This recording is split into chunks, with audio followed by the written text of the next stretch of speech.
Bienvenidas y bienvenidos a GastroThinkers, el podcast en el que hablamos sobre comunicación, innovación y tecnología en el sector de la gastronomía. Mi nombre es Cristian Galicia y esta semana conversé con la chef Lula Martín del Campo, empresaria con más de 25 años de carrera, chef ejecutiva de los restaurantes Cascabel y Marea en Ciudad de México y autora de 13 libros de recetas de su autoría. En esta charla, Lula nos transmite los valores de la cocina ancestral mexicana, así como consejos prácticos para quienes desean iniciarse en el mundo de la cocina. En sus palabras, es responsabilidad de los chefs transmitir a los jóvenes el amor por su cultura local gastronómica, para que en el futuro sean dignos representantes en el mundo de nuestra cocina. Pero antes de iniciar con la entrevista, te comparto que en GastroThinkers estamos orgullosos de contar con el apoyo de marcas premium como San Pellegrino y Aquapana, patrocinadores oficiales de los Latin America's 50 Best Restaurants. Gracias a San Pellegrino y Aquapana, sabemos que el Road to Rio 2023 ya está en marcha para los restaurantes de Guatemala. Río de Janeiro será la ciudad latinoamericana en la cual se premiarán a los mejores restaurantes de la región en noviembre de este año. Y a la audiencia de GastroThinkers les estaremos compartiendo todas las noticias sobre estos importantes premios. También te recuerdo que si quieres disfrutar de buena comida y buena cerveza, no busques otro lugar que no sea 14 grados, uno de mis bares favoritos en Ciudad de Guatemala para compartir con amigos mientras escucho buena música en vivo. 14 grados, buena chela, buena comida, buena vibra. Ahora sí, desde el restaurante La Poza en el Hotel Clarion Suites de Guatemala, inicia este episodio de GastroThinkers junto a Chef Lula. Lula, bienvenida a GastroThinkers y bienvenida a Guatemala. ¿Cómo te encuentras? Pues muy bien, gracias Cristian. Feliz de estar aquí en Guatemala porque es mi primera vez. Sí, precisamente eso. Iba a decirte que es tu primera vez y que ha sido una semana llena de actividades gracias al Guatemala Food Festival.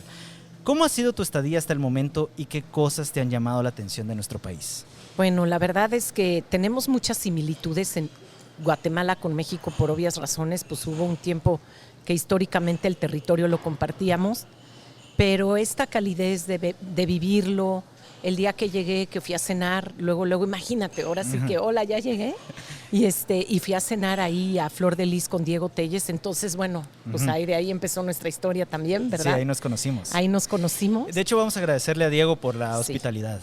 Totalmente. Sí. Bueno, y tengo que confesar que era tu cumpleaños, entonces Sí. Un día realmente especial. Imagínate Sí, no. cómo me recibió Guatemala. Sí, gracias también por hacerlo notar. Total. Y bueno, y obviamente pues al día siguiente pasó Mirsini, que también pues gracias a ella, que la conozco hace mucho, como desde el 2013. Ah, esa es la razón por la que se miraban tan amigas. Sí, Ajá. es que ya hicimos un programa hace mucho tiempo, en 2013, que se llamó Puro Chef.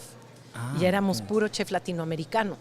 Entonces, pues había, ya sabes, lo grabamos en Buenos Aires, entonces obviamente, fíjate, chef argentino no había, pero había el peruano, el colombiano, el de Puerto Rico, el de Costa Rica, obviamente Misha de Guatemala, tu servidora de México. Entonces fue un programa increíble, el cual sí, o sea, estuvimos 15 días grabando, entonces sí te vuelves un poquito familia. ¿Y cuál era el objetivo de ese programa? Se llamaba Puro Chef y justamente el objetivo de ese programa era que cada uno demostráramos nuestra cultura a través de nuestras recetas y viéramos las similitudes que tenemos como latinoamericanos. ¿Y qué similitudes encontraron? Muchísimas. Ajá. De entrada, maíz, frijol y chile. De entrada. Ajá. No, bueno, la calidez. Es que, a ver, acuérdate que todo tiene que ver, la obra es autobiográfica. Entonces todo tiene que ver con las experiencias vividas, con lo que es parte de tu historia, que es lo que tú demuestras en tu obra, en tus platillos. Y es bien curioso, porque cuando estás con Puro Chef, ya hablas el mismo idioma, las pláticas, el contexto, todo es diferente. Entonces sí, además de la hermandad, que eso fue algo increíble, porque yo te voy a ser muy honesta, cuando llegué al programa no sabía bien que iba a estar Guatemala. Okay. Representado por Misha, obvio. Sí. Y cuando supe que iba a estar Guatemala y luego conocí a Misha, fue algo que no me esperaba, honestamente. ¿Por qué? Porque yo pensé que iba a haber... Misha demuestra mucho, obvio, la tradición, pero te estoy hablando hace 10 años. Entonces sí era cuando teníamos una madurez distinta y yo también me incluyo. porque ya estábamos enamoradas de nuestro país, de nuestra cultura, pues eso lo traes, porque aquí naces. Pero cuando realmente tienes la oportunidad, como lo dijimos el lunes, lo que me decían mis maestros, que ya en paz descanse, Edmundo Yuri, que solo se ama lo que se conoce. Y yo he visto cómo Misha ha tenido un crecimiento personal y profesional gracias a las oportunidades que ha tenido de salir y grabar y de conocer, y por eso solo se ama lo que se conoce, por eso ama más a su Guatemala. Entonces, de hace 10 años, ahora que la vi, claro que nos hemos visto bastante, nos hablamos muchísimo, digo, a una hermana no la tienes que ver diario para amarla, ¿no? Sí. Y como para sentir que la acabas de ver ayer. Sí. Pero sí vi en ella una evolución y un crecimiento de cuando nos conocimos ahorita, que era lógico. O sea, es consecuencia, es la causa, ¿sí me explicó? El camino andado que te haga entender y valorar las cosas desde otro lugar. Entonces, sí, en algún lugar, por ejemplo, Perú, ya lo tenía identificado, ya había ido a Perú antes, entonces ya conocía la gastronomía de Perú. No conocía para nada la gastronomía de Guatemala. También, digamos, Costa Rica, pues no lo tenía mucho así gastronómicamente en el mapa. Colombia tampoco, la verdad. Sí. Entonces, sí te vas dando cuenta que hay muchas cosas compartidas. La milpa, por ejemplo. Sí. Había un chileno también. Ajá. Okay. Sin embargo, por ejemplo, los chilenos sí siento que no tienen tanta similitud en el sentido del picante, tampoco ocupan tanto el maíz que ocupan es distinto, no lo acostumbran tanto como nosotros, ¿no? Uh-huh. Si tendríamos que hablar de países latinoamericanos, que somos hermanos, compartimos un territorio, pero sí creo que los que menos nos parecemos es Chile y Argentina. ¿Y Brasil? Y Brasil también, tienes toda la razón. Brasil no lo tengo mucho en el radar, pero no lo conozco. Como abajo, ¿verdad? O sea, la ruta del maíz también tiene mucho que ver con estas culturas prehispánicas y están más al norte. Es la ruta, ¿no? Desde los incas hasta los aztecas. Lo dijiste perfecto. Sí. Es curioso que ahora lo menciones, porque a veces también nosotros, por ejemplo, ahora hemos estado hablando mucho de estos premios de los Latin American 50 Best Restaurants, y es curioso que al final, a veces cuando uno piensa en esto, dices una región, pero también es así como hay muchas similitudes, hay muchas diferencias. Muchas diferencias. Sí, pues es que al final, usos y costumbres, ¿no? Uh-huh. Ayer justamente, volviéndote a platicar de a los lugares tan increíbles que he estado en estos 3 días, tuvimos la oportunidad de ir a conocer Palopó. Es Santa Catarina. ¿Fueron Palopó. Hasta Santa Catarina? Sí, ayer. Sí. Ayer, y regresaron después acá. Ya para el mediodía. Salimos a las 8 de la mañana. Ajá. Obviamente fue un vuelo en helicóptero que también, pues imagínate. Okay. Sí, fue en helicóptero. Porque si no llega. Justo el piloto nos estaba diciendo que por tierra pueden ser entre 2 y 4 horas, dependiendo del tráfico. Pero pues obviamente por aire fueron 25 minutos. ¿Fueron a Casa Palopó? Fuimos a Casa Palopó. Qué hermoso lugar. Y fuimos bonito. A conocer el proyecto de Pintando con Causa. Sí. Y todo el tema, bueno, fíjate qué mágico lo que hicimos ayer con la fundación que tienen allá, la de Pintando con Causa, que es la que ayuda al desarrollo de la comunidad de ahí de Santa Catarina. También tienen este proyecto de cambiar las estufas, es que no son estufas. Cuando las cocineras tradicionales cocinan, pues sí, se podría llamar una estufa, una hoguera que tienen adentro de su casa, ¿no? Su fuego que hacen. Obviamente, cuando prenden fuego, cuando prenden leña, en su espacio, pues se esparce, ¿no? Pero lo más complicado de esto, porque si habláramos de sabor, tradición, usos y costumbres, pues bueno, mira, mejor me quedo callada, ¿no? Porque es valiosísimo. Y ante eso, por eso digo que mejor me quedo callada, porque no nada más es una tradición, es una herencia, es un uso y costumbre que no puedes dejar que se quede a un lado, el cocinar con la leña. Pero también aspiran todo ese humo que es muy dañino para ellos. Entonces, en algún lugar, pues también no puedes hacer caso omiso a algo que se puede y se debe de corregir, sobre todo cuando hay voluntad, porque hay el que no quiera, y hay que respetar. Pero aquí en este caso, en Santa Catarina están muy abiertos, la mente es lo que más me impresionó, cómo están abiertos de mente, porque tú lo sabes, todo es ideología, ¿no? Uh-huh. Y se les instalan unas estufas que siguen siendo de leña, pero donde está la leña, hay una chimenea por abajo ok. que se prende, pero después hay una chimenea en donde ya queda como el quemador y entonces ya haz de cuenta que son quemadores de leña. ¿Ya me entendiste? Ajá, sí. Se construyen especialmente, pero el objetivo de esto, porque también tiene una chimeneita que es la que sale afuera de la casa, que es la que se lleva el humo, Sí. es que no contamine a la casa por dentro y que puedan crecer sin estas enfermedades que causa estar aspirando el humo, ¿no? Sí, y que afectan al sistema respiratorio. Sí. Y por cierto, que ahora que lo mencionas, sí, Guatemala todavía sigue siendo un país en el que el consumo o de leña es muy alto. Realmente, ya sea por costumbre o por falta de acceso por llamémosle problemas, limitaciones económicas, pero sigue siendo así. Y pues me alegra que hayas ido y que nos estés compartiendo esta historia, porque también muchos de nosotros no vamos, no conocemos. Por eso, qué importante que nos des este espacio en tu podcast. De verdad se agradece mucho, Cristian. A mí me encantó desde el lunes que te conocí todo lo que traes, porque lo que ustedes hacen de ayudar a comunicar las iniciativas que se hacen es importantísimo. Porque si lo comunicas, creas comunidad y la gente se compromete más. Todos queremos ser parte de algo que sea más grande que nosotros, que nuestra propia existencia. Entonces, cuando tienes oportunidad de vivirlo como lo que vivimos ayer con la comunidad y que tú nos des la oportunidad de comunicarlo, pues de verdad se agradece muchísimo y se valora porque de eso se trata. Gracias. Y bueno, para cerrar este momento de Santa Catarina Palopó, solo le quiero mandar saludos a Stephanie. Ella trabaja en ese proyecto y bueno, espero que esté escuchando el podcast y que haya, tal vez al rato veo la foto a ver si estaba por ahí compartiendo con ustedes. Pero ahora sí quiero pasar a tu historia. Hablemos de los dos restaurantes que tienes a tu cargo en Ciudad de México, Cascabel y Marea.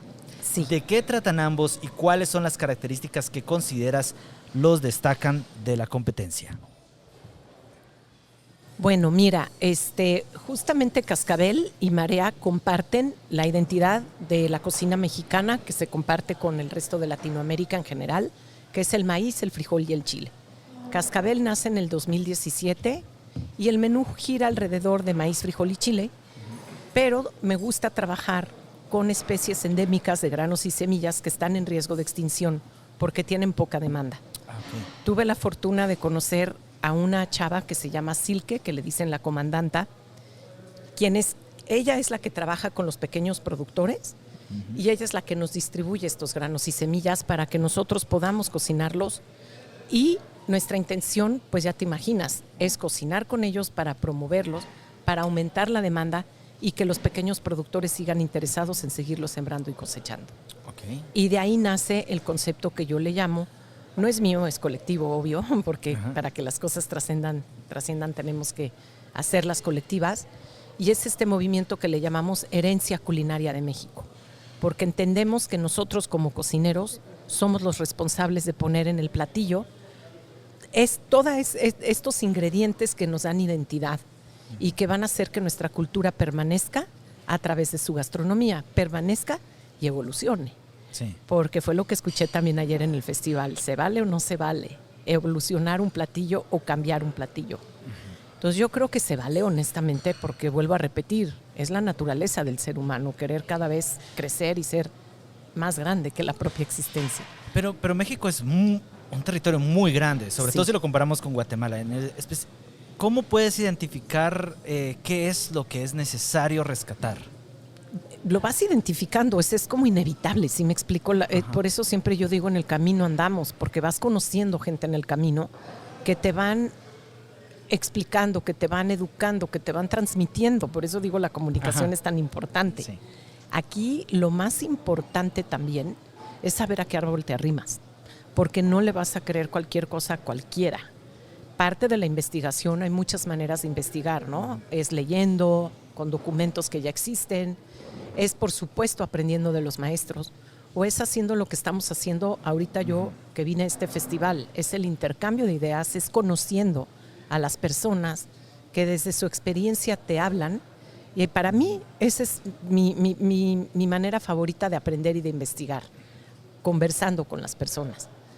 yendo a los lugares que te abran las puertas, ¿no? Porque una cosa es haber ido a Palopó ayer, Sí. pero también otra cosa es habernos sentado en esa mesa el lunes y haber hecho todos esos intercambios de ideas que hicimos en la cena de Flor de Lis, que me pareció fascinante que Diego haya tenido la visión de platicar desde su visión parte de la historia de Latinoamérica a través del Popol Vuh. Sí. Y sí creo que lo hace con mucho respeto, con mucho honor, pero me voló la cabeza porque fue una evolución Sí. muy Diego. Y esa es la visión de Diego, por ejemplo. Yo soy más tradicional, un poquito más como Mirsini, que nos gusta respetar el origen, pero ¿sabes por qué Diego mismo nos los dijo? Cuando yo tuve la oportunidad de salir, viajar, visitar a las comunidades, me di cuenta que yo cocinaba con ingredientes que acababa siendo platillos que chapinizaba, pero no estaba como enamorado de la cultura desde el origen porque no la conocía. Solo se ama lo que se conoce, lo vuelvo a repetir. Sí. Ajá. Y cuando la conoció, pues fue cuando explotó su creatividad y ve ese menú que comimos. Sí. Y sí es comida guatemalteca, perdón, por supuesto que lo es, pero es la máxima expresión de lo contemporáneo y de lo evolucionado a través de un genio como lo es Diego. Regresemos al rescate de todos aquellos ingredientes que por alguna u otra razón se están perdiendo. Cuéntame cómo es ese proceso y si han habido casos de éxito. Mi punto es, yo me imagino tal vez a un productor que tal vez podría estar desesperado, que no vende algún cultivo, ingrediente y dice, necesito cambiar ya.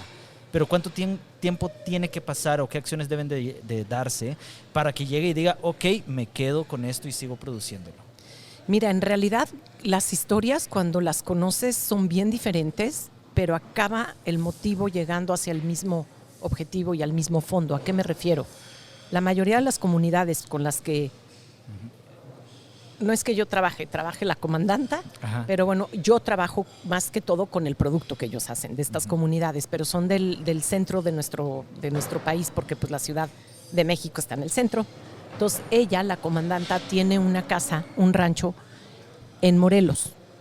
Morelos es vecino de la Ciudad de México. Entonces ella un día, yendo a su rancho, se encontró con esta variedad de frijoles, con estos pequeños productores que estaban vendiendo a pie de carretera, ¿no? Empezó a platicar con ellos y ella se preocupa mucho por su alimentación porque es diabética. Entonces justamente entendió el valor de tener especies endémicas, naturales, a las cuales le faltaba promoción, porque estos pequeños productores, primero, su primer principio es que sean para autoconsumo. Sí. Por eso hablas también de, para mí lo más autosustentable es la tradición, por eso es tradición, porque permanece. Y cuando algo permanece y tiene continuidad, habla de una sustentabilidad, por lógica. Es junto con pegado, si lo ves muy objetivamente. Porque ha permanecido durante años. Por eso es sustentable. Si no fuera sustentable, pues no puede permanecer, ¿no? Y ellos, pues su primer principio es autoconsumo. Entonces, la cosecha que ellos tienen, primero para ellos, para la comunidad, para ellos poderse alimentar, y ya cuando les sobra, es cuando bajan a vender. Entonces, si tú te fijas también, el reto más importante es comercio informal, porque ellos bajan a vender. Y eso es solo si les sobra. Lo triste es que si les sobra, luego se queda ahí. Obviamente no tienen la oportunidad venderlo. Digo, vender es porque necesitas el recurso, es de ida y vuelta. O sea, es un comercio justo, ¿sí me explico? Sí. O hay veces que como nadie se los compra porque no entienden, digo, sabes que son frijoles, pero pues como que la vida práctica del día de hoy te dice, vete al supermercado, agarra un carrito, llegas con tu coche, pagas con tu tarjeta de crédito. O sea, no estamos ya en nuestros usos y costumbres, se están muriendo esta herencia, no nada más porque ellos ya no estén interesados, sino porque la vida nos ha hecho de otra forma, de otras costumbres, ¿no? Entonces ellos, llega un momento en que como, pues sí, para autoconsumo, y como no lo venden y al final económicamente no lo aprovechan, pierden el interés. Entonces tú sabes, la famosa migración. De ahí viene mucho la migración, que ya no quieren estar en su pueblo porque ya no encuentran recurso económico. Es la principal razón. Sí. Y bueno, regresemos ahora a tus restaurantes. Sí, ¿verdad? Cuando entremos a ellos, ¿qué Ok. podemos encontrar? Es para ver si se animan a viajar a México Claro. y ir a probar. Bueno, en Cascabel tenemos entonces estos 3 ingredientes. Inclusive cuando tú llegas a Cascabel vas a encontrar un muestrario en donde puedes ver esta variedad de frijoles y maíces. Principalmente trabajo con más variedades de frijoles. De maíces, pues los que hay de temporada, casi siempre me los traen de Pátzcuaro, Michoacán. Y es el maíz blanco, azul y rojo, que también tienen aquí, ya lo vi. Bueno, el terruño hace que tengan obviamente su característica y es lo que lo hace endémicos, ¿no? Porque son nativos de ahí. El frijol azul sí no lo he visto. Ese El sí azul. No lo he visto. No podrá ser, tenemos uno que es el ayocote mediano, que es morado, pero tiene Sí, tal vez por tonos ahí. azulados.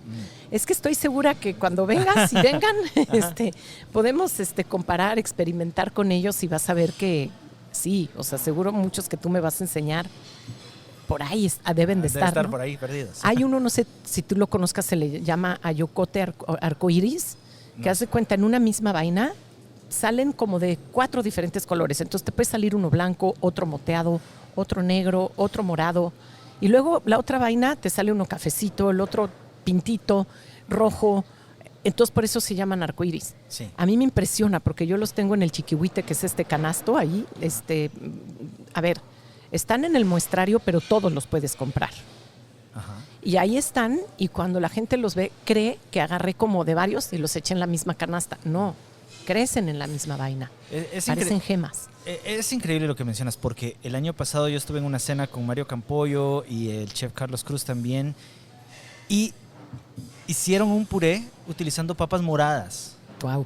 Y uno veía el puré y decía, ay, ¿cómo lo hicieron? Y solo fue conseguir las papas que son de color morado. Es que la naturaleza es tan mágica, por eso mi lema desde hace mucho siempre ha sido menos es más. La sencillez tiene un gran poder.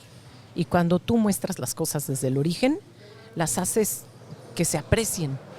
Como tú dices, como un puré de papa, ¿cómo lo hizo? Pues es la papa morada. Ajá. Lo primero es conocer tu ingrediente, conocer la cultura, lo que tu terruño te da. ¿No?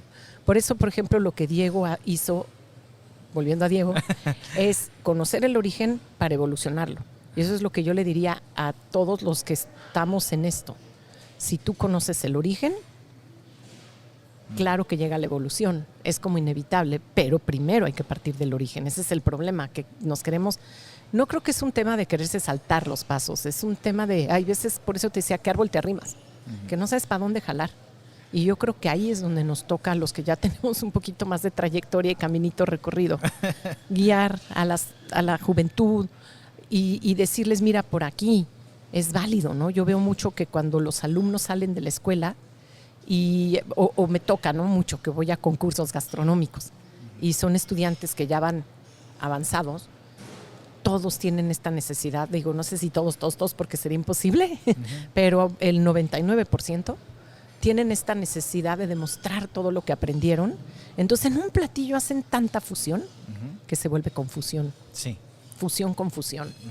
Hay que tener mucho cuidado con la fusión, porque se vuelve confusión. ¿Sí me explico? Sí. Entonces, está bien. O sea, al final nada más tranquilo, no te quieras comer el mundo a bocados, todo llega a su momento. Si hoy estás pasando por esta etapa que es parte de tu historia, vívela, pero ahí es donde nos toca a nosotros guiar, dirigir. Ahora sí que como dicen tan de moda que está el coaching, ¿no? Agarrarte un mentor, un coach que te diga, mira, por aquí va el camino. Sí. Y sí creo que lejos de uno desesperarse y perder la paciencia, debemos de decir, a ver, yo ya pasé por eso. Sí. y tuve la fortuna que alguien me guiara. En mi caso, pues fueron mis maestros. Bueno, muchos, porque en el camino uno va teniendo muchos maestros, ¿no? Sí. Pero creo que de los que más me marcaron, Edmundo y Yuri de Gortari, que son los que te digo que en paz descanse. Luego, otro día, si quieres, platicamos de ellos, porque sí son maestros que yo desde que los conocí, dije, ellos ya están en riesgo de extinción. Y dicho y hecho, ¿no? Porque ellos eran pareja. Edmundo tienen, porque aunque ya no están en ahorita en esta dimensión, para mí siguen vivos, pero de diferente forma. Y dejaron su escuela, que se llama la Escuela de Gastronomía Mexicana, es GAMEX. Y su legado sigue.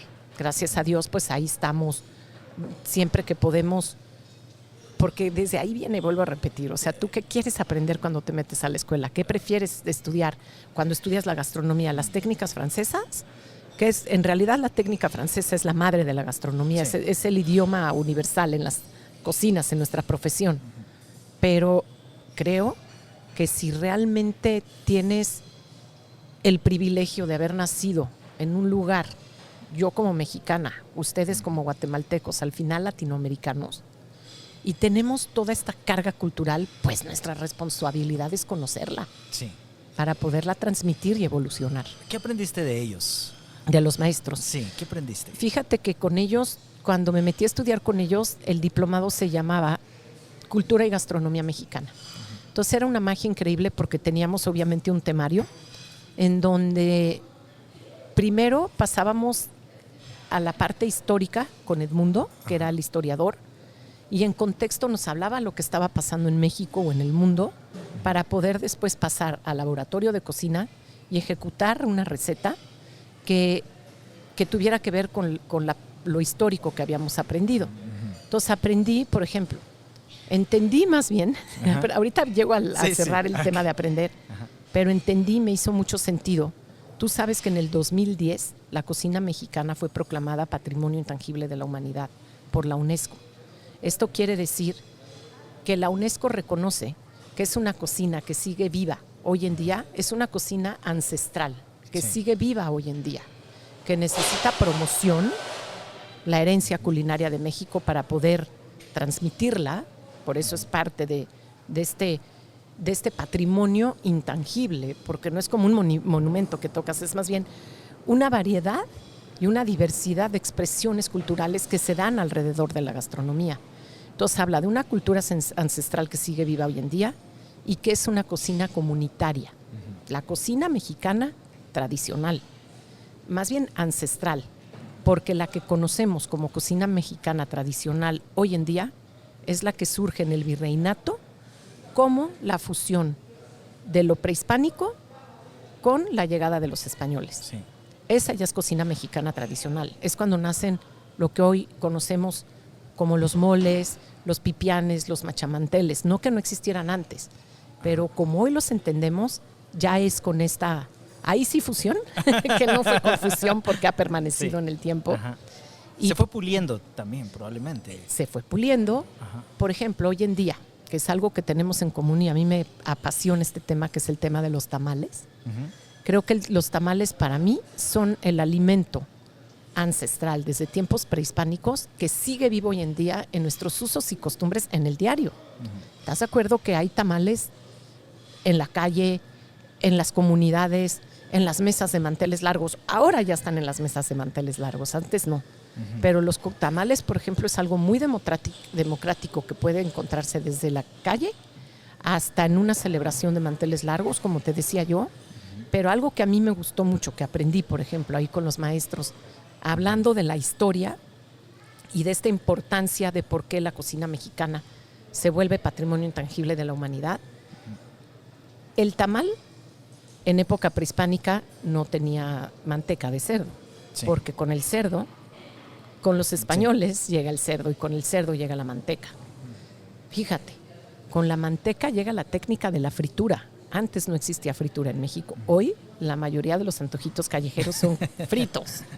Y obviamente, a pesar de que vienen del maíz y de la masa de maíz nixtamalizado, no es comida ancestral, ya es comida mexicana tradicional, la que sale en el virreinato. Pero cuando le empezaron a poner manteca a los tamales, fue por símbolo de evangelización, porque acuérdate que parte de del cambio más radical que hubo en nuestra cultura fue la evangelización. Estamos hablando de que la comida que dices ahorita tradicional mexicana tendrá unos 300 o 400 años. 200. La tradicional 200. Ah, ok. Sí. Y la otra mucho más. Sí, tiempo. ahí sí. La prehispánica más de 500 años para arriba. Sí. Ok. Definitivamente. Muy bien. Yo quiero aprovechar este momento porque, bueno, yo les comentaba hace un momento a Beto que próximamente va a estar aquí en el En el podcast. Y también a ti que yo doy clases. Y a mí me gusta dar clases en la universidad bajo yo le llamo aprendizaje colectivo. en el que todos podemos aportar y aprender de todos. Y por otra parte, también aplico lo que le llamo los 3 objetivos de aprendizaje. El primero es el objetivo de conocimiento. Yo sé ahora algo que antes no sabía. El segundo es el saber hacer. O sea, ya lo conozco y ahora lo puedo hacer. Pero el más importante es el objetivo del cambio de actitud, en el cual no solo conoces ni sabes cómo, sino además lo apropias y decides hacer algo con esto. Y me parece que se puede aplicar mucho a lo que estamos hablando, porque tal vez sabes que es importante, digamos, hablemos de sostenibilidad, ¿verdad? O de preservar los alimentos o las tradiciones, conoces cómo hacerlo, pero lo más importante es querer hacerlo. Definitivamente. Mira, justamente hablabas de la colectividad. Esa es también parte de la característica de la cocina mexicana para que haya sido reconocida por la UNESCO. Porque la cocina, además de ser ancestral y viva hoy en día, es colectiva. Justamente las cocineras tradicionales, para que sean reconocidas cocineras tradicionales, tienen que ser reconocidas por la comunidad. Si no están en una comunidad y la comunidad no las reconoce, son cocineras, pero no cocineras tradicionales, ¿sí me explico? Ajá. Y la comunidad completa se involucra de alguna u otra manera en la recolección de la agricultura, de los ingredientes, cómo llevan las diferentes familias a la cocinera para que pueda hacer los platillos que después se van a usar en las mayordomías, por ejemplo, que son los festejos donde el pueblo participa. Y generalmente pueden ser desde celebraciones sociales como una boda, como un cumpleaños, unos 15 años, pero también muchas veces son fiestas, ¿no? A patronos, al pueblo mismo, a tradiciones, la Candelaria, por ejemplo, el 2 de febrero, y siempre hay comida, ¿no? Entonces, hablando de la evangelización, por eso se acostumbra a servir tamales en bautizos, primeras comuniones y en el día de la Candelaria, porque es cuando Jesús lo lleva la Virgen a la iglesia, ante la iglesia, para que fuera reconocido, ¿no? Ante la comunidad, como lo ibas, ves que a los 40 días vas a presentar a tu niño a la iglesia, ¿no? Esa es una costumbre, una tradición. Sí. Y ahí hay mayordomías donde se comparten tamales. Entonces ahí ya les ponían manteca como símbolo de evangelización. Entonces yo no sabía que detrás de cada platillo, además de una técnica y una razón de mejorar lo que tú dices, ¿no? Texturas, sabores, contexto de muchas cosas, pues hay una tradición, un ritual que habla de algo que ha permanecido. Y para contestar puntualmente tu pregunta acerca de estos 3 pasos que tú dices, al final del día, si llegas al tercer paso, pues es inevitable que tú puedas transformarlo a tu visión, siempre y cuando haya antes una investigación y un conocimiento previo que hace que parte del origen para poder evolucionarlo. ¿Sí me explico? Sí. Y poder decir que es tuyo, porque no es un tema de ego, es un tema de poder guiar y justificar por qué este plato, que no es tradicional, que tú decidiste crear y presentar, ¿por qué lo estás haciendo de esta manera? ¿Y por qué desde el origen llegaste a donde estás? Entonces no es un tema de yo lo hice por ego. Digo, claro que somos humanos y la parte del ego entra, pero creo que lo más importante es por justificar o para hacer entender a quien lo aprecia, a quien le llega, ahora sí que lo que llaman, ¿no? El storytelling, el storytelling. O sea, ¿por qué fue que llegaste ahí? ¿No? Entonces, sí hay platos que llegan, por ejemplo, en Cascabel. Tengo unos que le llamamos los esquites ancestrales. O sea, imagínate. Esquites ancestrales. A ver, los esquites es un platillo callejero. Yo me imagino que también hay. Ya sabes que pasas a la calle y están los granos de elote en una vaporera. En bicicletas, es comida callejera. Te los dan en un vasito y les ponen jugo de limón, les ponen chile piquín, le ponen algo de mayonesa, queso. Digo, ya los pueden evolucionar con muchas cosas, pero los clásicos son con limón, mayonesa o crema, queso fresco y algún chilito, polvo de chiles, algún chile piquín. Esos son los tradicionales. Más sin embargo, yo quise hacer este platillo llamando los esquites ancestrales, que no tiene nada de callejero, porque mi restaurante Cascabel está en una zona en la Ciudad de México que se llama Santa Fe, que es una zona muy moderna, donde hay muchos corporativos. Entonces, los que llegan a mi restaurante, pues vienen de vestido, de traje.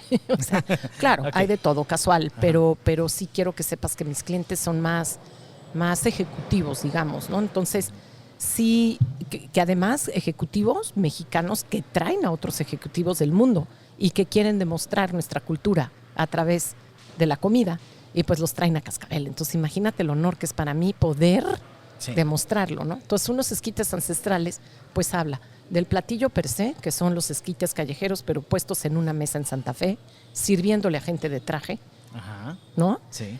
Y habla de que son ancestrales porque son los maíces que ocupamos, que te digo, que están en riesgo de extinción, pero que además, como son maíces, granos más bien, que han mantenido a la familia durante años, entonces te los presentan cuando tú conoces a los pequeños productores, porque ya los fui a visitar, obviamente, y te presentan sus granos y sus semillas. Es como si te estuvieran dando el diamante de la abuelita, porque son su herencia, lo que los ha mantenido durante años. ¿Me explico? Sí. Y de hecho es interesante porque esto también puede llegar a justificar el precio de un platillo en un restaurante. Es decir, no solamente es algo que yo tenía en los ingredientes que me sobraron y con eso estoy haciendo algo. Lleva un proceso de investigación, hay una gran cadena de producción. Mira, mi mamá me lo decía. Es que yo ayer justamente esto fue un tema, ¿no? Que platicamos ayer en el festival de cómo un platillo callejero que en la calle vale tanto. Sí. Tú lo puedas cobrar en tu restaurante al precio que lo cobres. Y no es nada más por la renta, por la mesa, por la silla, sino como tú dices, el proceso de investigación que hay y en realidad el valor que tú le estás poniendo, porque de otra manera no le hubiera llegado, no sé si me explico. O sea, yo, por ejemplo... probablemente estas personas no lo hubieran probado de otra forma. Seguramente no.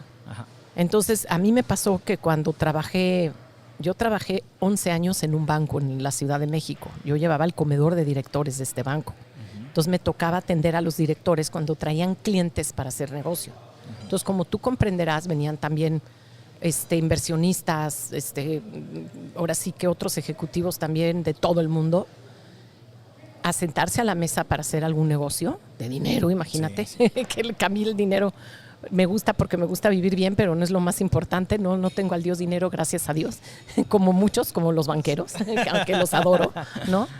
Pero bueno, entonces para romper el hielo justamente, la comida que yo presentaba, que era mi trabajo, pues, o sea, fue lo que me dijeron, queremos que hagas esto porque queremos que esto es lo que se logre.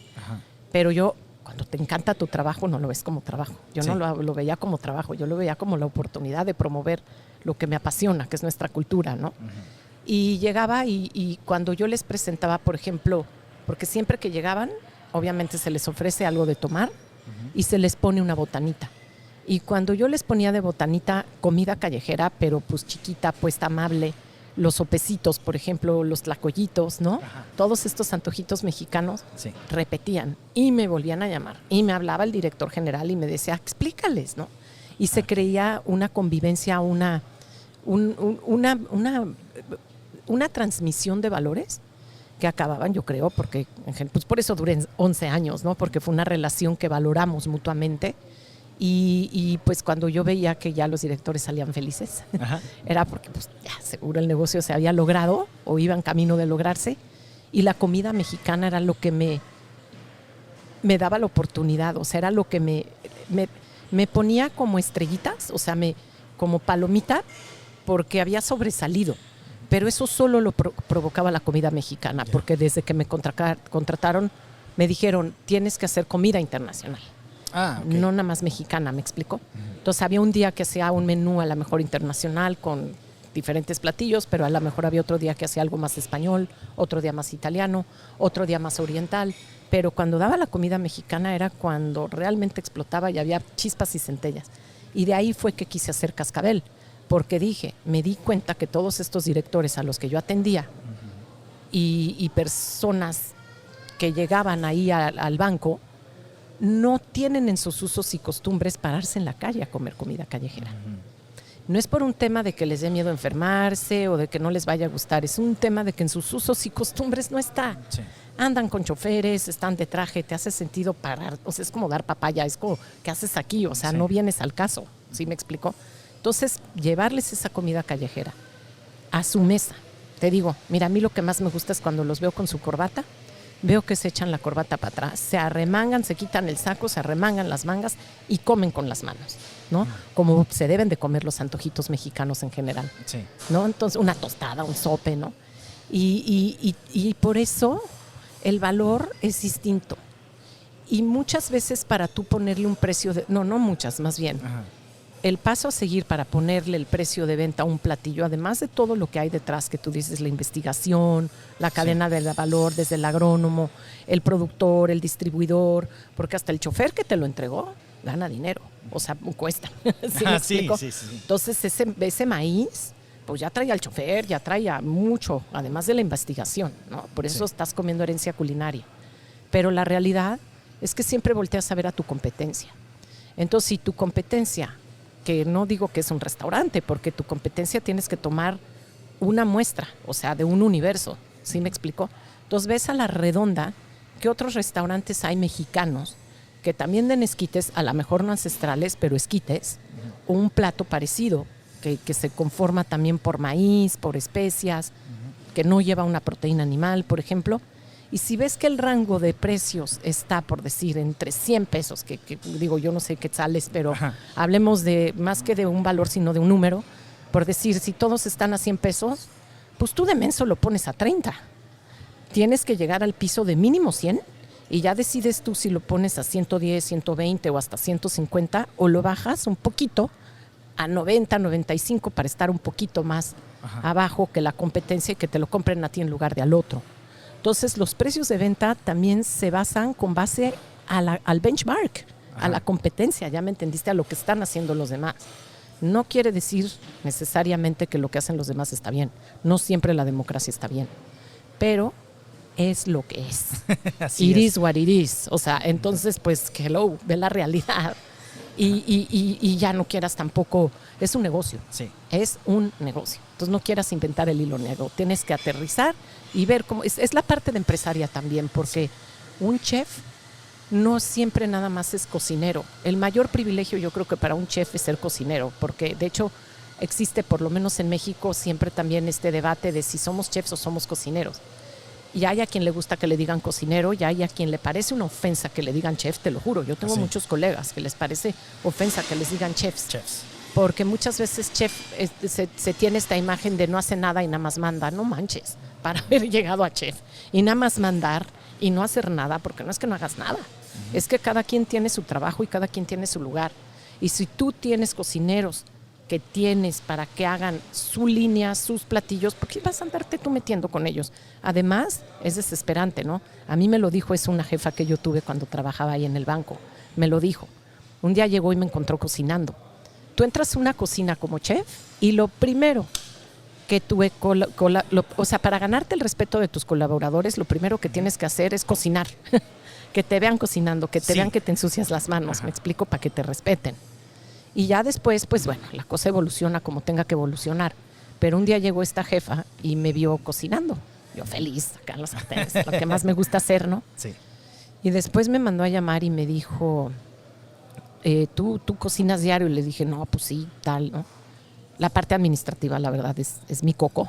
¿Te gusta mucho? No. No. Mi coco es todo lo contrario. En México es todo lo contrario. Es lo que te cuesta trabajo. Por eso es mi coco, porque me da dolores de cabeza, ¿me entiendes? Me cuesta muchísimo trabajo. Sí. Y en el banco sí requería mi perfil que hiciera mucha parte administrativa. Por compliance, por cumplir con muchas cosas de burocracias también. Sí, hay muchos chefs a quienes les toca esa parte también. Porque son los que... Y les gusta. Y les gusta también porque tienen que ver con los proveedores también directamente. Ellos saben qué quieren comprar, a quién comprarle. Eso y sí, terminan... pero luego que acaben el sistema metido y que tengas que meterlo al sistema, a la parte de los Exceles. No. A mí me pones yo no tengo ni computadora en la vida. A mí me pones una página de Excel y veo la vida de cuadritos. No. Literal, el montón de cuadritos. Me metes en una cajita y me cortas mi creatividad y mi felicidad, mi gusto. ¿Me explico? Entonces la jefa se dio cuenta y me dijo, ¿y tú cocinas? Le digo, sí. Me dice, pues, ¿qué crees? Yo contraté un chef, no contraté un cocinero. Me dice, porque para cocinera me sales muy cara. Y dije, ok. Como que al principio no lo entendí. Y después lo entendí y dije, ¿sabes qué? A ver, no es que no pueda meter las manos. Y no es que no deba meter las manos, porque también si alguien falta, pues para eso estás, para cubrir, para ayudar. De eso pedimos nuestra limosna. Cuando tú tienes la oportunidad de cocinar, es un trabajo muy diferente al del escritorio. ¿Sí me explicó? Sí. Pero ya cuando te toca ser líder y te toca administrar, porque yo como la chef de ahí, administraba el comedor ejecutivo. De hecho, era bien chistoso porque siempre cuando ibas a las juntas, como, imagínate, del banco, eras la única chef, ibas con los trajeados y todo, decían, ahí viene la dueña del comedor. Y yo, pero pues, ¿cuál dueña? Si yo no soy la dueña del banco. Pero te meten ese chip. Okay. Porque obviamente tú como dueño, o sea, eres responsable, te haces el propietario de un presupuesto que tienes que administrar. Pues al final estaba yo en un banco, ellos veían los números, veían el dinero, que tenía yo que dar los resultados esperados que se habían proyectado. Dentro también de una estructura del banco que tenía que dar también resultados, no nada más yo en mi departamento, sino como banco, como global. Sí. Entonces empiezas a tener una mente más institucional que te va permitiendo crear esta mente más de empresaria. Yo mis 2 restaurantes que tengo, no te digo son míos por ego, sino porque yo conseguí la inversión con los socios que confiaron en mí. Somos restaurantes los 2 independientes. Eso quiere decir que tengo completamente la libertad y la responsabilidad de hacer lo que yo quiera. No es que yo pertenezca a un banco, a un hotel, a una cadena donde me están dando lineamientos. O sea, es mi responsabilidad plena. Pero entonces ya no nada más soy cocinera, chef, sino también soy empresaria. Sí. Ya tengo 2 restaurantes. Y yo tengo varias preguntas al respecto, pero quiero hacer una pequeña pausa. Y esa pausa es para contarles a quienes nos escuchan que nos encontramos en el restaurante La Posa de Clarence Suites, que muy amablemente nos permitieron hacer acá la entrevista, y por eso es que estamos escuchando todos estos ruidos, porque justo terminó el buffet y están arreglando todo el lugar. Y te quiero contar una anécdota. Dime.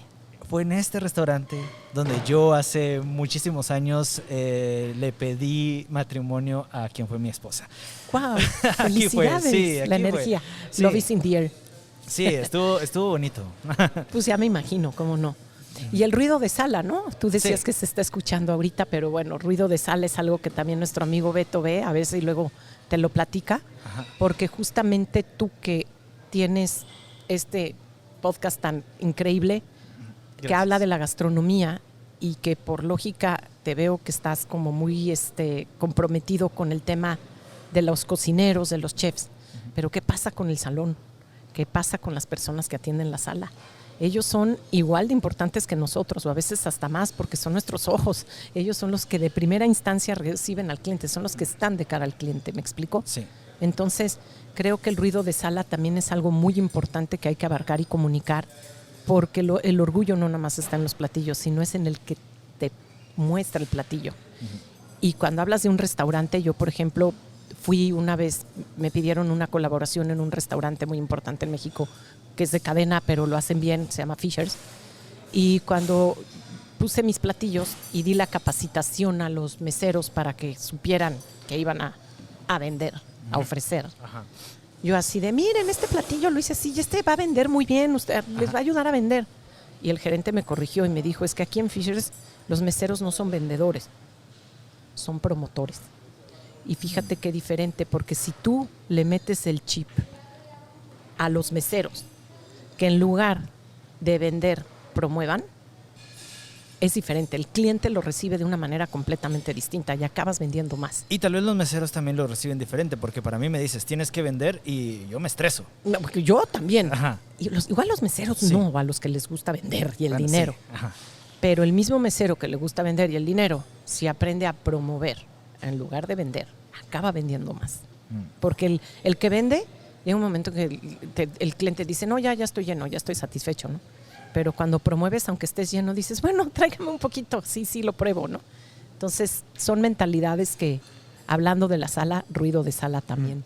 Mira, hablando del tema desde la empresarialidad, Sí. ¿cuáles consideras tú que son los aspectos menos valorados, pero que son importantes al momento de iniciar con un restaurante? Bueno, a ver, hablando de conceptos, el paso de ser tú independiente, porque evidentemente tuviste que haber tenido antes ya una experiencia. O sea, lo primero que sí les digo es, si quieren abrir su propio lugar, agarren la más experiencia posible que puedan. No nada más en el manejo de técnicas y de alimentos y de propuestas de platillos y de estilos. Observen todo. O sea, desde cómo se hizo el layout de la cocina, cómo la relación del espacio de la cocina, si es o no suficiente para atender al número de mesas y comensales que se proyectaron, si realmente la necesidad de cada espacio de cocina está bien cubierto, si el almacén está situado de una forma donde naturalmente hay control o no, descontrol, ¿sí me explico? La manera de almacenar a los ingredientes, la manera en cómo los meseros pueden entrar a la cocina a recoger sus platos, dejarlo sucio. Todo hay que observarlo, porque entonces te da una visión, como yo digo, de cocodrilo, de 360 grados, sí, que entonces te va dando estas herramientas, porque lo lógico es, ya una vez que observaste todo eso, híjole, ¿sabes qué pasa? Ya después te aburres. Entonces, lógicamente, o se vuelve monótono, o ya llegaste a la zona de confort, ¿no? Que a veces es muy cómoda, por eso es zona de confort. Pero naturalmente te va diciendo, bueno, ya sabes todo, pues ¿qué esperas, mano? ¿Qué esperas para hacer tú lo tuyo y evolucionar? Porque al final de eso se trata, ¿no? Yo me di cuenta, por ejemplo, justo cuando salí del banco, que ya tenía yo un camino recorrido. Y salí del banco porque hay ciclos en la vida, literal. Cambiaron su estrategia, el banco cambió estrategia. Se dieron cuenta que hacíamos chefs, cocineros y meseros en la nómina. Llegaron los consultores y dijeron, no, pues ellos no pueden estar en la nómina porque es un banco. Un banco vende productos financieros, no vende comida. Sí. ¿Qué hacen aquí? Sí. Entonces nos liquidaron muy bien. Luego nos contrataron por medio de un outsourcing, pero yo misma entendí que ya estaba forzado. Sí. Porque también que más que un outsourcing era otra compañía que se dedicaba a dar servicio de comedores industriales, cuando yo atendía a un promedio de 30 personas. Sí. Entonces imagínate lo detallado que podía ser mi servicio, sin ser un fine dining estrafalario, porque ya te dije, lo importante era el negocio, no la comida. Pero podía tener un detalle que hiciera todo este protocolo clásico que es increíble, ¿no? El manual de Carreño y todo el protocolo que existe, como cuando atiendes a un embajador, cuando viene gente, políticos, pero no hablo nada más de gobernantes, sino política hay en muchos lugares, o sea, ¿me entiendes? Sí, ¿no? Sí. Tan solo ayer estábamos hablando de política en el sector de la gastronomía, que existe, que se da muchísimo. Así es. Entonces, cambia la visión y ya me doy cuenta que pues el servicio ya era más impersonal. Perdí completamente la poca independencia que tenía y es lo que te digo, es inevitable, ¿no? Como que dije, no, pues ¿cuál es el siguiente paso? Y en vez de que el outsourcing me diera las gracias que me iba a convenir porque me iban a liquidar mejor, porque ellos son muy estructurados, dije, ¿para qué me hago tonta? Ya es hora de volar. Sí. Estuve atenta a las señales y dije, vuela, Lula, vuela. ¿A qué edad fue esto? No, hace 7 años. Tengo 54, o sea, sí. no te digo. Sí, Roma no se construyó en un día, ya de alguna manera ya tengo un caminito recorrido, ¿no? Sí, y muchos pensamos que tan solo una buena idea puede llevarte al éxito. En cambio, hay que hacer todo este trabajo previo, un camino bien recorrido con mucho aprendizaje. Puede haber una buena idea que pegue y que sea un fenómeno, pero ¿para qué te arriesgas tanto? O sea, sobre todo porque, pues sí, el recurso económico, que es el que te permite realmente materializarlo, pues generalmente no es tuyo nada más, es también el de los inversionistas. Sí. No puedes jugar con la confianza, porque aunque es dinero, es la confianza que ellos te dan, ¿no? Y es tu patrimonio también. Entonces, pues luego, ¿cómo te levantas de ese trancazo si no pega? Entonces, por eso más bien sí, agarra experiencia. Por eso los inversionistas confían en uno, porque saben que ya están con alguien que tiene un recorrido, una trayectoria, que sabe lo que hace, ¿no? Que es como inevitable, después de una cosa viene la otra. Y después de ya tener, obviamente, para conseguir el recurso, pues tienes que tener un business plan, una idea clara, ¿no? Entonces, sin un business plan, sin un plan de negocios, híjole, te arriesgas mucho en abrir algo sin un plan de negocios, porque en el plan de negocios puedes identificar perfectamente la inversión de lo que tienes que tener para poder salir, pero también las provisiones que luego tienes que tener, como el capital de trabajo, para que los primeros 3 o 4 meses donde apenas tu concepto se está dando a conocer, ese es donde muchos se mueren en el intento también, como dicen, es que me adelanté, es que llegué antes de tiempo, porque, por ejemplo, en lo que te conoce la gente, de repente pues a ti ya se te está acabando el dinero y dices, ¿qué hago? ¿Pago proveedores? ¿Pago nómina? ¿Pago renta? ¿Qué hago?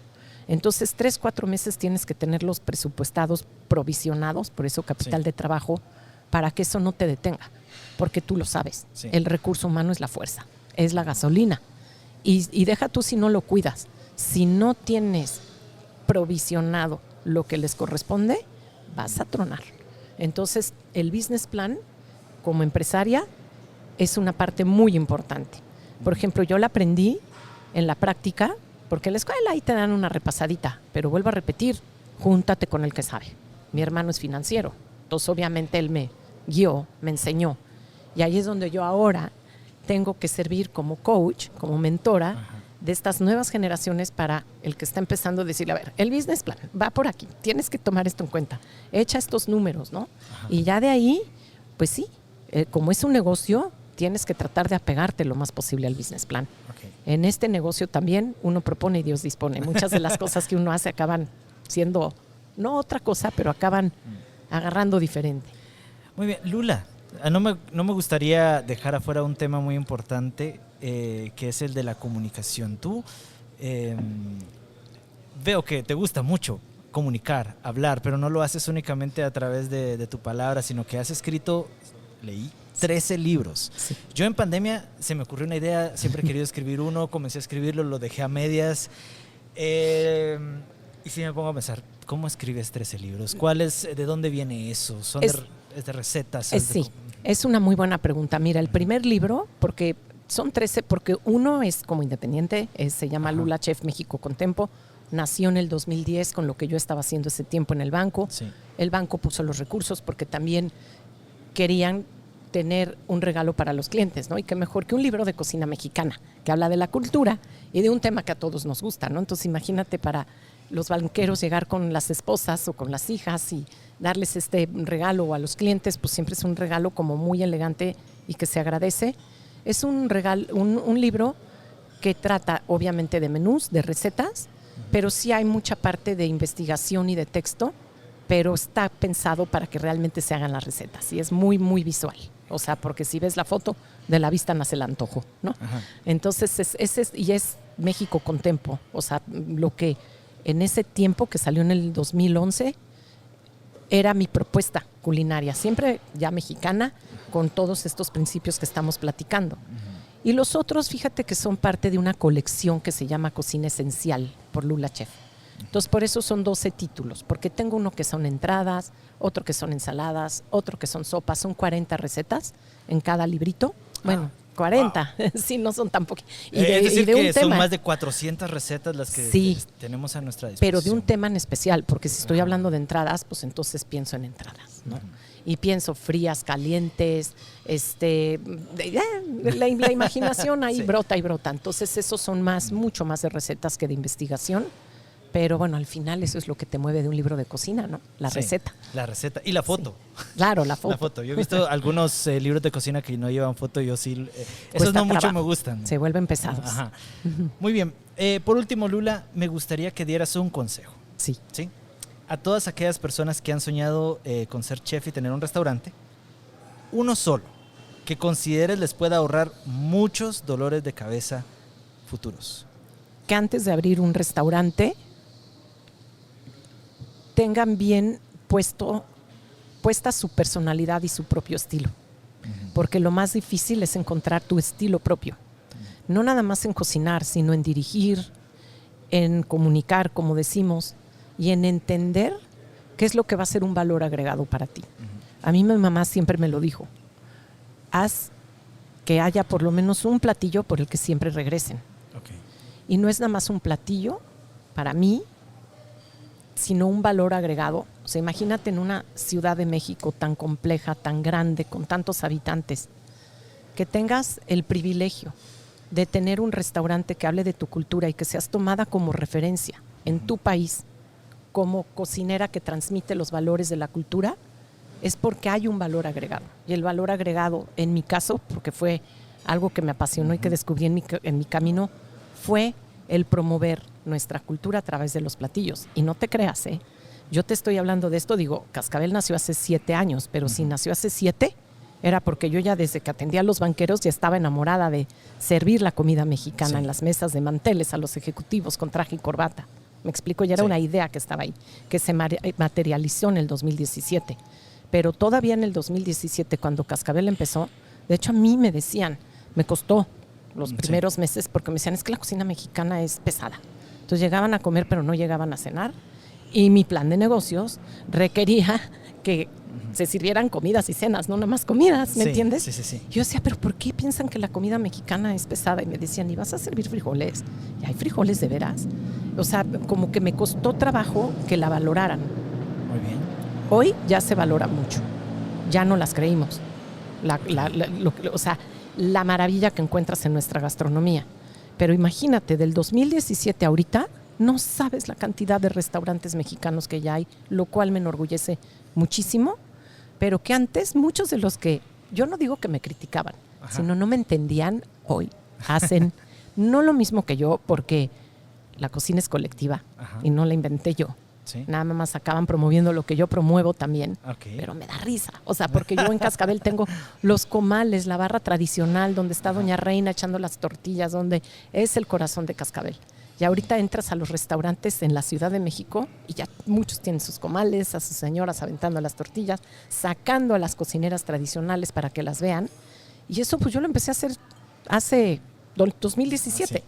Y de 2-3 años, de regreso a la pandemia para acá, es que ya esto cada vez se hace más amplio y me da mucho gusto y mucho orgullo porque ya no las creímos. Y si nosotros como mexicanos podemos realmente valorar y enorgullecernos de esto, pues que sirva obviamente para que se haga viral a toda Latinoamérica, porque yo creo que México tiene el privilegio de tener una gastronomía muy diversa, que al final es compartida. Y que cuando, para cerrar, como empezamos, cuando llegué aquí a Guatemala encontré muchísimas similitudes. Claro que los usos y costumbres de cada contexto lo hace ser diferente en su estilo, pero son similitudes. Y ahí es donde entendemos que tenemos que ser más bien un colectivo que jale a todos como latinoamericanos. Y más si a los mexicanos nos tocó tener hoy este reconocimiento que nos dieron en el 2010 y que a lo mejor muchos no lo saben, pero lo viven, lo prueban, lo saborean. Entonces hay que jalarnos. Y como decía Misha, hacer país. Pero hacer país, que es otro de mis lemas, hagamos país, que no sea nada más México, sino que sea Latinoamérica. Muy bien, muchas gracias, Lula. Es obvio que así como México es un referente a nivel cultural y a nivel gastronómico para el resto de nosotros, también lo eres tú en tu comunidad, y espero que a quienes escuchan este podcast encuentren tanto valor, tanto conocimiento como el que yo he encontrado platicando contigo. Así que muchas gracias, Lula. Gracias a ti, Cristian, por el espacio, y un saludo a todos, y gracias por su hospitalidad aquí en Guatemala.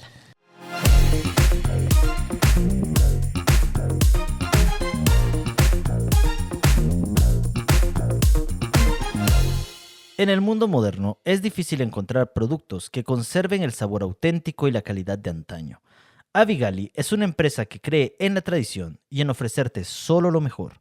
Esta granja avícola, con más de 50 años de experiencia, produce el huevo blanco más fresco y auténtico, lleno de sabor. Cada bocado te transportará a la esencia misma de la cocina tradicional. Así que si deseas deleitar a tus comensales con la herencia de los sabores originales, Avigali es tu elección. Comparte la tradición en cada platillo, solo con Avícola Avigali. Para más información, comunícate al 2474 61 54. Repito, 2474 61 54. Avícola Avigali, 100% fresco, 100% nacional. GastroThinkers fue presentado por San Pellegrino, agua premium con gas natural proveniente de Italia, y Aquapana, agua mineral natural filtrada gota por gota en las montañas de Toscana.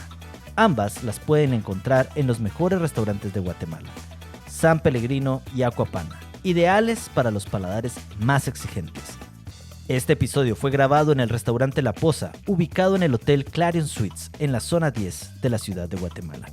Contó con la participación de Lula Martín del Campo, bajo la producción de Cristian Galicia y Chris Reyes. Síguenos en Instagram como GastroThinkers.